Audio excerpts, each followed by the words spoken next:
छात्रों सभी को मेरा नमस्कार। मैं डी.के. जैन पुनः एक नया वीडियो लेकर के आपके सामने आया हूं और इस वीडियो में आपको शब्द रूप के शॉर्ट ट्रिक में यहाँ बताने वाला हूं। अभी तक आपने अकारांत, आकारांत, इकारांत, इकारांत, उकारांत और उकारांत इन शब्दों के शब्द रूपों को आपने सीखा है। अब मैं इस वीडियो में आपको ऋकारांत शब्दों के बारे में बताने वाला हूँ। देखें, यहाँ जो जर्नल प्रत्यय यहाँ लगना है वो मैंने यहाँ लिख रखे हैं। जैसे द्वितीय व्यक्ति के एकवचन में माँ, तृतीय व्यक्ति, चतुर्थी व्यक्ति और पंचमी व्यक्ति के द्विवचन में भ्याम भ्याम भ्याम, तृतीय व्यक्ति के बहुवचन में भी, चतुर्थी व्यक्ति के बहुवचन में भ्या, पंचमी व्यक्ति के बहुवचन में भ्या, षष्ठी और सप्तमी व्यक्ति के द्विवचन में ओह योह वोह, ओह योह वोह, और षष्ठी व्यक्ति के बहुवचन में नाम राम साम साम, सप्तमी व्यक्ति के बहुवचन में फू और फू। आप ध्यान देंगे, यहाँ मैं आपको बताने जा रहा हूँ पिता शब्द के रूप। पिता का मूल शब्द जो है वो है पितृ, पितृ, पिता। आप पितृ के रूप और भ्रातृ ये ऋकारांत पुल्लिंग शब्द के रूप हैं। पितृ शब्द जो है वो ऋकारांत पुल्लिंग शब्द है। ऐसे ही भ्रातृ के भी यहाँ रूप बनेंगे। तो कुछ थोड़े से परिवर्तन है और बाकी जैसे कि आप पहले रूप बना चुके हैं, लगभग रूपों में अधिकांश मिलते जुलते होते हैं। फिर भी जहाँ कुछ परिवर्तन होते हैं उन परिवर्तनों को थोड़ा सा अगर हम तैयार करते हैं तो हमारे सारे रूप बिल्कुल सटीक बन जाते हैं। देखें, पितृ शब्द का प्रथम व्यक्ति एक वचन में रूप बनता है पिता। फिर द्विवचन में पुल्लिंग में आपने राम शब्द के रूप में औ लगाया था, तो यहाँ भी पितरऊ बनेगा, पिता पितरऊ। बहुवचन में पितरा, एक वचन में पितरम, द्वितीय व्यक्ति के एक वचन में पितरम आप जोड़ देंगे। यहाँ पर पितरऊ द्विवचन में और बहुवचन में पितृन होगा। तृतीय व्यक्ति के एक वचन में पित्रा, पितृभ्याम, पितृभिः। चतुर्थी एक वचन में पितृ होगा, चतुर्थी एक वचन में पितृ।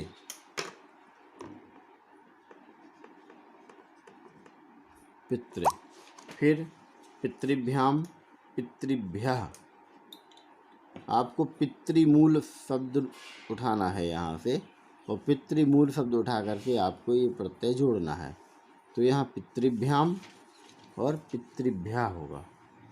पंचमी व्यक्ति के एक वचन में और षष्ठी व्यक्ति के एक वचन में इन दोनों में एक ही शब्द रूप बनता है, एक सा ही। ध्यान दें, पितुः, पितुः। षष्ठी व्यक्ति के एक वचन में भी पितुः। अब हम पंचमी के द्विवचन में आते हैं तो पितृभ्याम और बहुवचन में पितृभ्या। षष्ठी व्यक्ति के एक वचन में पितुः और यहाँ बनेगा आपका पित्रोह, ओह लगेगा। कैसे बनेगा? पित्रोह। और पितृणाम, पितृ में नाम लगेगा, पितृणाम बनेगा यहाँ।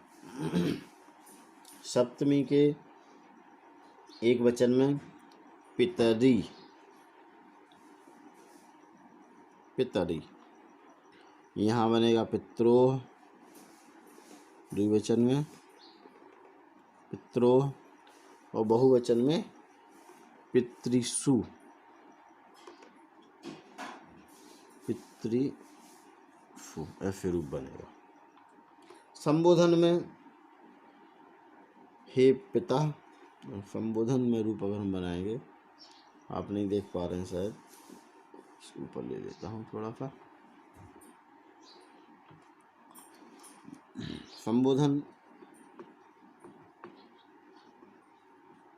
संबोधन में जो रूप बनेगा वो यहाँ बनेगा हे पिता, हे पितरऊ। सामान्य नियम है लगभग कि जो प्रथम व्यक्ति एक वचन में होता है वही यहाँ प्रथम व्यक्ति में जो रूप बनते हैं वही रूप संबोधन में भी बनते हैं।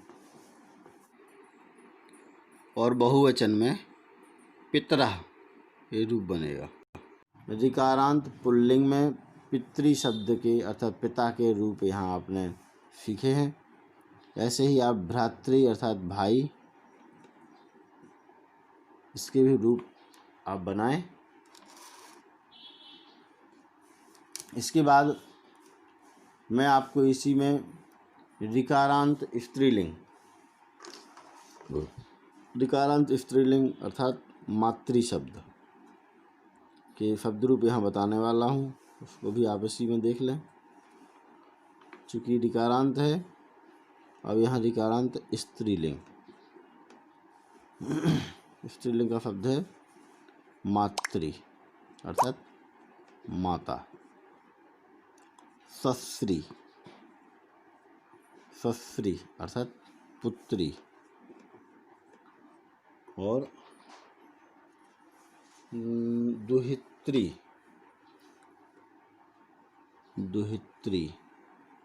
इसको पुत्री कहलाती है, दुहिता पुत्री।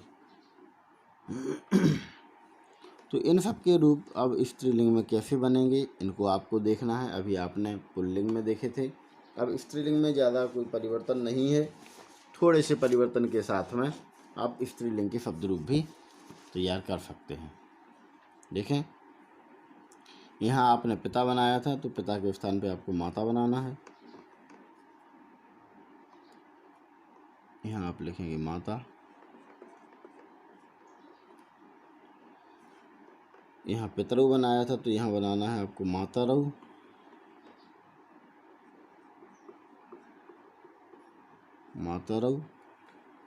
यहाँ पितरह बनाया था तो यहाँ बनेगा मातरह,